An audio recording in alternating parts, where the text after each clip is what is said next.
Hello বন্ধুরা, কেমন আছো সবাই? আশা করি তোমরা অনেক অনেক ভালো আছো। আর তোমাদের আশীর্বাদে আমিও অনেক ভালো আছি। প্রিয় বন্ধুরা, আমার নাম নূপুর। আমি আজকে আমার জীবনে ঘটে যাওয়া একটি বাস্তব ঘটনা তোমাদের সাথে শেয়ার করতে যাচ্ছি। আশা করি গল্পটি শুনলে তোমাদের মেশিন দাঁড়িয়ে যাবে এবং তোমরা মাখন ফেলতে বাধ্য হবে। তাই হাতের কাজ করার সমস্ত জিনিসপত্র কাছে নিয়ে গল্পটা শোনার জন্য রেডি হয়ে যাও। তো আর কথা না বাড়িয়ে চলো আমরা মূল গল্পে চলে যাই। একদিন আমার স্বামী একটি 16 বছরের ছেলেকে বাড়িতে নিয়ে আসলেন। তিনি বললেন, এই ছেলেটা অসহায়, ও আমাদের বাসায় কাজ করবে। আমার স্বামী খুব কৃপণ ছিলেন। ছেলেটি দেখতে খুব সুন্দর ছিল। আমি স্বামীকে জিজ্ঞাসা করলাম, এই ছেলেটি কোথা থেকে এসেছে? তিনি বললেন, সে আমার বন্ধুর বাড়িতে কয়েক মাস কাজ করেছে, কিন্তু এখন সে বিদেশে যাচ্ছে। আমার স্বামী বললেন, ছেলেটা আমাদের বাসায় দুবেলা খাবে এবং যা বলবে তাই করবে। আমি বললাম, আমাদের ঘরে তো থাকার রুম একটাই আছে। ছেলেটা কোথায় থাকবে? তিনি বললেন, চিন্তা করার দরকার নেই, ও ড্রয়িং রুমে থাকবে। আমি বললাম, ঠিক আছে। ছেলেটি খুব শান্ত ছিল। আমি প্রতিদিন ভোরে তাকে ডেকে দিতাম। সে চুপচাপ অনেক কাজ করত এবং সারা ঘর নিজেই পরিষ্কার করত। আমি তার জন্য নাস্তা তৈরি করে দিয়েছিলাম এবং সেও চুপচাপ খেয়েছিল। আমি জিজ্ঞাসা করলাম, তুমি কি কথা বলতে পারো? তিনি বললেন, জানি না। তারপর তিনি বললেন, আমি যখন চোখ খুললাম তখন আমি এতিমখানায় ছিলাম। আমার বয়স যখন 5 বছর, তখন এক ব্যক্তি আমাকে এতিমখানা থেকে নিয়ে যায় এই বলে যে তার বাড়িতে কোনো সন্তান নেই এবং সে আমাকে ভালো স্কুলে ভর্তি করিয়ে বড় করবে। কিন্তু 5 বছর বয়সেই সে আমাকে ঘরের কাজ করতে বাধ্য করল। আমি ছোট ছোট জিনিস আনা, বাসন ধোয়া, মেহমানদের সামনে থালা বাসন পরিবেশন করায় ব্যস্ত থাকতাম। আমার বাকি জীবনটা এভাবেই কাটছিল। যখন সেই বুড়ো মারা গেল, তার বউ আমাকে ঘর থেকে বের করে দেয়। তারপর থেকে আমি চাকর হিসেবে কাজ শুরু করলাম। কিন্তু যেই আমাকে নিয়োগ করল, আমাকে শুধু দুবেলা খাবারের বিনিময়ে রাখল। এর বেশি কেউ আমাকে কিছু দেয়নি।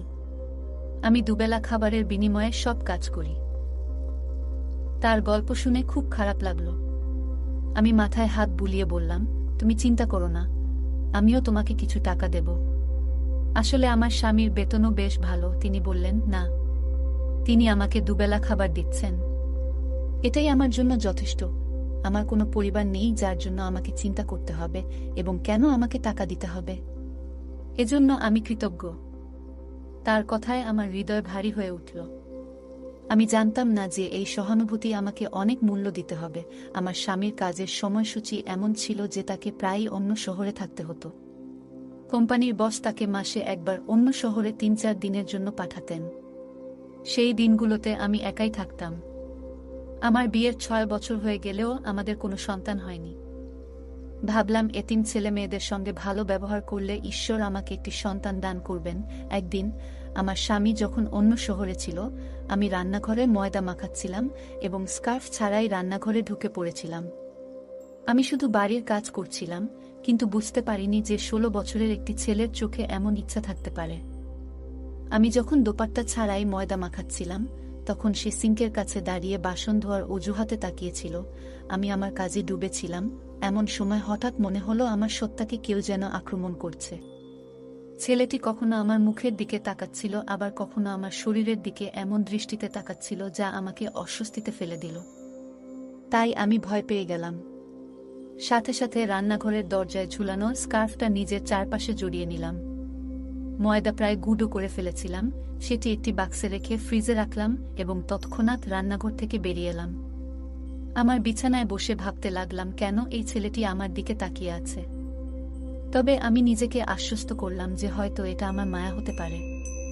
কেন এমন ভালো বাচ্চা আমাকে খারাপ চোখে দেখবে? এটি মহিলাদের প্রকৃতিতে দেওয়া হয়েছে যে তারা তাদের প্রতি নির্দেশিত ভুল অনুভব করেন, কিন্তু আমি এটাকে উপেক্ষা করলাম কারণ সে 16 বছরের ছেলে। আমি ভাবিনি যে সে এমনভাবে তার অসহায়ত্বের গল্প বর্ণন করতে পারে। কিছুক্ষণ পর ঘর থেকে বেরিয়ে দেখলাম সে সোফায় বসে আছে। রাতের খাবার খেয়ে সে বলল, ম্যাডাম, বাইরে খুব ঠান্ডা। আমি বললাম, তোমার খারাপ না লাগলে, তুমি তো ঠিকই বলছো। শরতের ঋতু শুরু হয়ে গেছে। সে বলল, আমি কোথায় ঘুমাবো? আমার একটি রুম আছে যেটা আমি আমার সেলাইয়ের জন্য ব্যবহার করি। সেখানে সেলাই করার জিনিসপত্র আর একটি মেশিনও আছে। আমি বললাম, তুমি আমার জিনিসপত্রে হাত দিও না।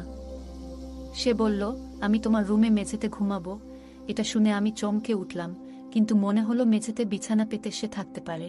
আমি এখনো আমার শীতের জামাকাপড় বের করিনি, কিন্তু তার মুখে এক অদ্ভুত আনন্দের ছাপ দেখলাম, যেন সে খুব খুশি হয়েছে।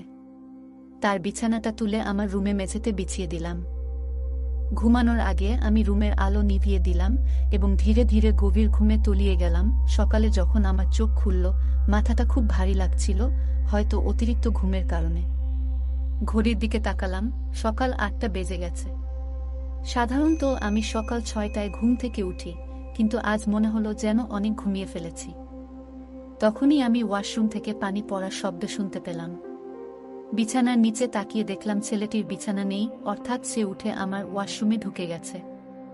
এমন স্মার্ট ছেলেটি আমার অনুমতি ছাড়াই ওয়াশরুম ব্যবহার করছে দেখে আমি হতবাক হয়ে গেলাম। আমার রুমের ওয়াশরুম ব্যবহার করতে মানা করেছিলাম, কিন্তু দেখলাম তিনি স্নান করে এসেছেন। তার মুখে একটা অদ্ভুত হাসি ফুটে উঠল। যাই হোক, আমি যখন ঘুমালাম তখন আমার চুল অর্ধেক বাঁধা ছিল। সকালে যখন আমার স্কার্ফ তুলতে গেলাম, বিছানার চাদর দেখে আমি হতবাক হয়ে গেলাম। যদিও আমি কোণে ঘুমাতাম, চাদরের অবস্থান দেখে মনে হচ্ছিল যেন কেউ সেখানে শুয়েছিল। রুম থেকে বের হয়ে বললাম, শোনো, আমি এখন পর্যন্ত তোমার নাম জানি না। সে বলল, হ্যাঁ ম্যাডাম। আমি জিজ্ঞেস করলাম, তুমি রাতে কোথায় ঘুমিয়েছিলে? আমার প্রশ্নে তার মুখ ফ্যাকাশে হয়ে গেল। সে বলল, ম্যাডাম, তুমি মাটিতে শুয়েছিলে। আমি কিছু বললাম না, শুধু তাকে চলে যেতে বললাম। তারপর আমি তাকে আবার ডাকলাম এবং বললাম, শোনো ছেলে, আমার ওয়াশরুম ব্যবহার করবে না। সে বলল, ম্যাডাম, আমার নাম বাবু। এতিমখানার লোকেরা এই নাম দিয়েছে। সে চলে গেল, আর আমি বিছানা থেকে উঠে কোমরে এক অদ্ভুত ব্যথা অনুভব করলাম। অলস বোধ হচ্ছিল এবং বিছানা থেকে উঠতে ইচ্ছে হচ্ছিল না। আমি চা বানাতে জানি, কিন্তু বাবুকে বললাম, আমার জন্য 1 কাপ চা তৈরি করো। সে বলল, হ্যাঁ ম্যাডাম, এবং সাথে সাথে আমার রুমের দরজা খুলে দিল। আমি বললাম, আজ আমি ভালো বোধ করছি না। সে আমাকে দেখে বলল, হ্যাঁ, এমন কাজই হয়। আমি ভাবতে লাগলাম, আমি কি ধরনের কাজ করেছি। আমার স্বামী অন্য শহরে যাওয়াতে মনটা খুব অদ্ভুত লাগছিল। বিকেলে যখন আমি ফোন করলাম, সে বলল, সোনালি, তোমার কি হয়েছে? তোমার শরীর ভালো লাগছে না? আমি বললাম, না, কাজ চলছে। সে বলল, আমি মিটিংয়ে আছি, পরে ফোন করব। তার কথায় আমার মন আরো ভারী হয়ে গেল। এটি একটি কাকতালীয় এবং মোহ ছিল। আমরা একে অপরের সুর থেকে জানতাম যে আমাদের সামনের লোকটি বিরক্ত কিনা। আমি একটি দীর্ঘ নিঃশ্বাস নিয়ে আমার স্বামীকে বললাম, কিছু না, গতকাল থেকে আমি অনুভব করছি একটু ভারী, আমার শরীর ভারী লাগছে, আমি খুব ক্লান্ত বোধ করছিলাম। আমার ভৃত্য আমার সামনে দাঁড়িয়ে বড় বড় চোখ করে আমার দিকে তাকিয়েছিল। তার চোখে এক অদ্ভুত তপস্যা ছিল যা তার অস্তিত্বকে সমর্থন করছে বলে মনে হচ্ছিল। খালাম্মা আর বউয়ের ব্যাপার ছিল, তাই ওখান থেকে উঠে ওর রুমে চলে গেলাম। ওর মিটিং জরুরি ছিল। কিছুক্ষণ পর আমি কলটা বন্ধ করে দিয়ে আবার বসলাম। তখন দরজাটা খুলে গেল এবং দরজায় দাঁড়িয়ে থাকা চাকর বলল, কি হয়েছে? আপনি কি কিছু চান? আমি চোখ বন্ধ করে মাথা নেড়ে বললাম, না, আমি কিছুক্ষণ বিশ্রাম নিতে চাই। আমি আমার চোখ বন্ধ করে অনুভব করলাম যেন তিনি দরজার কাছে দাঁড়িয়ে আমার দিকে তাকিয়ে আছেন। পরের মুহূর্তে তিনি ঘাবড়ে গেলেন এবং তার মুখ গম্ভীর হয়ে গেল। সে বলল, আমার মনটা ভালো নেই, তাই তোমার মাথায় মালিশ করতে চাই। আমি খুব ভালো করে মালিশ করি। আমি তাকে প্রত্যাখ্যান করলাম এবং বললাম, তেজপাতা দিয়ে 1 কাপ চা নিয়ে আসো, হয়তো আমার মাথা ব্যথা সেরে যাবে। সে মাথা নেড়ে সেখান থেকে চলে গেল। কিছুক্ষণ পর চা নিয়ে হাজির হলো। চা পান করার সময় মনে হলো সে অনেক পাতা ফেলেছে, তবে আমি চা পান করার সাথে সাথেই আমি আরাম অনুভব করতে লাগলাম। তাই আমি খুব তাড়াতাড়ি ঘুমিয়ে পড়লাম। শুয়েছিলাম, কেউ আসেনি, কারণ এই চাকরের প্রতি আমার পূর্ণ বিশ্বাস ছিল। যাই হোক, সে আমার উপস্থিতিতে পুরো বাড়ির যত্ন নিয়েছে। আমি যখন ঘুমালাম তখন রাত 9টা বাজে। যখন ঘুম ভাঙল তখন ক্ষুধার জ্বালায় ঘরটা আলোয় নিমজ্জিত ছিল। যাই হোক, আমার অবস্থা খারাপ হতে থাকল। 1 কাপ চা খাওয়া শেষ করে যখন বেরিয়ে এলাম, তখন চাকরটি আমাকে দেখেই বলতে লাগল, ম্যাডাম, আপনি কি ভালো আছেন? আপনার জন্য খাবার রেডি করব। সে আমার জন্য অপেক্ষা করছে বলে মনে হলো। আমি বললাম, তুমি আমাকে জাগিয়েছ, তুমি ঘুমাচ্ছ না কেন? আমার মন্তব্যে তিনি একটু হাসলেন এবং আমার দিকে মনোযোগ দিয়ে তাকিয়ে বললেন, আপনি এত সুখে ঘুমাচ্ছিলেন শান্তিতে। আমি একজন চাকর, আমি কে যে আপনার ঘুমের ব্যাঘাত ঘটাবো? তাকে এত সুন্দর দেখাচ্ছিল যে আমি তার কথা শুনে চমকে উঠলাম এবং জিজ্ঞেস করলাম, ওহ মিস্ট্রেস, আপনি এত শান্তিতে ঘুমাচ্ছিলেন? আমি একজন চাকর, আমি কে হব যে আপনার ঘুমে ব্যাঘাত ঘটাবে? যাই হোক, আমি ঘরের সব কাজ সেরে ফেলেছিলাম এবং এমন অনেক কাজ ছিল যা আপনাকে ঘুম থেকে ওঠার পর করতে হবে। তাই ভাবলাম আপনি ঘুমাচ্ছেন আর আমি আপনার জন্য খাবার রান্না করব। তার হাতে তৈরি খাবার খুব সুস্বাদু ছিল এবং সে দূরে দাঁড়িয়ে দেখছিল। আমি তাকে সামনের চেয়ারে বসতে বললাম।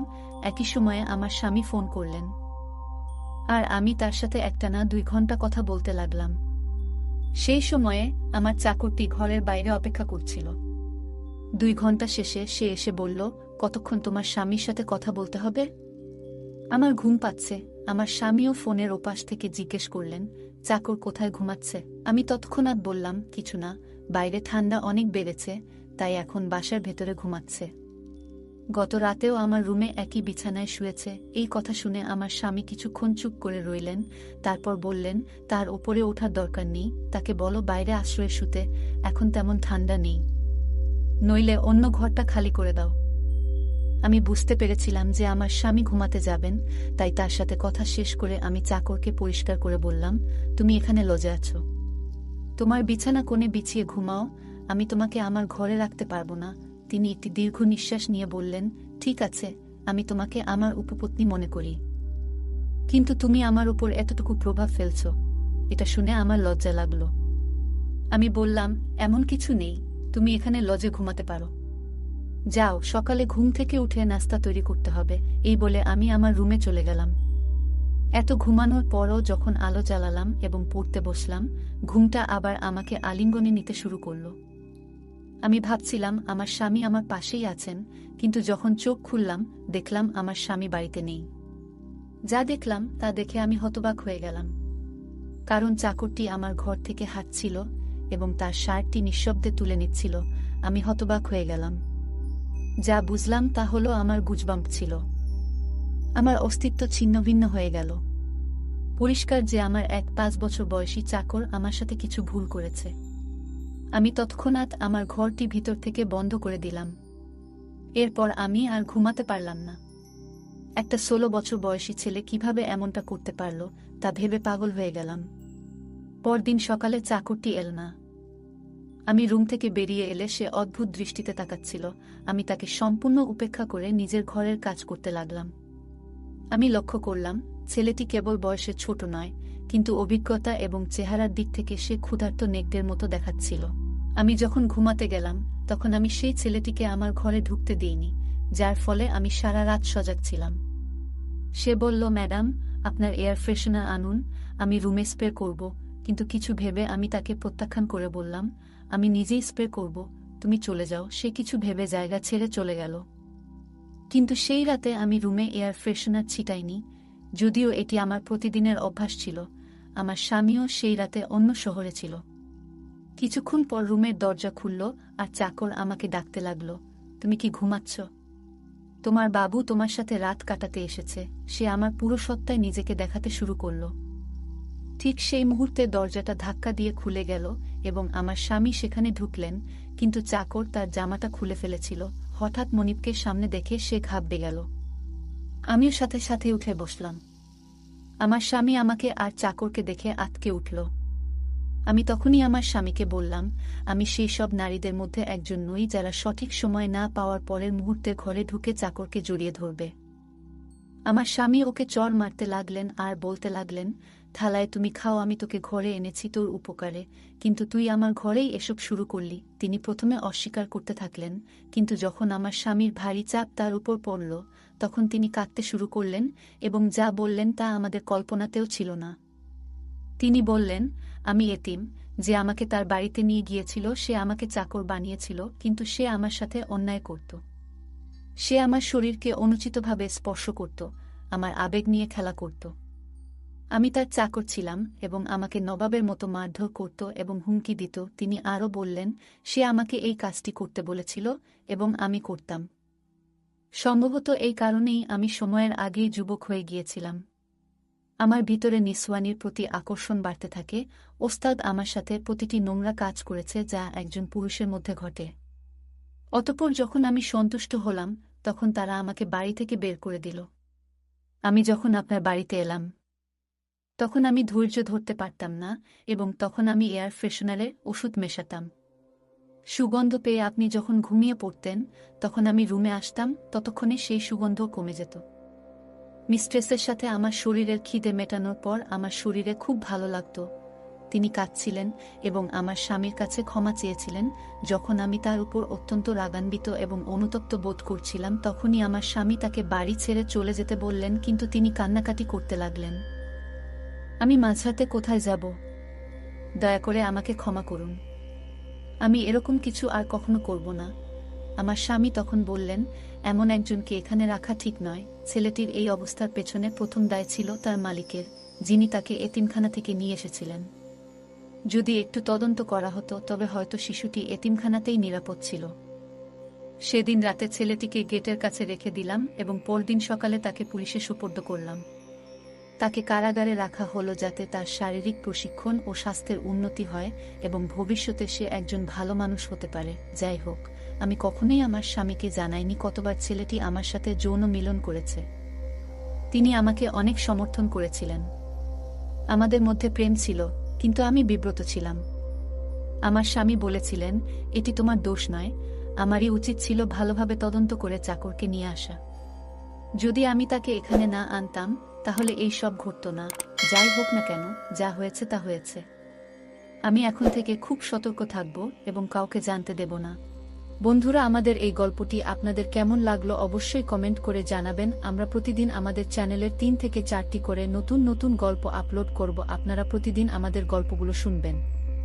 যদি আমাদের ভিডিওটি ভাল লাগে তাহলে পরবর্তী গল্পগুলো শোনার জন্য অবশ্যই আমাদের এই ভিডিওতে একটি লাইক করবেন এবং কমেন্ট করে আপনাদের বন্ধুদের মাঝে শেয়ার করে দিবেন আমাদের এই ভিডিওটি। ধন্যবাদ বন্ধুরা, সবাই ভালো থাকবেন, সুস্থ থাকবেন, আমাদের এই চ্যানেলের সাথেই থাকবেন।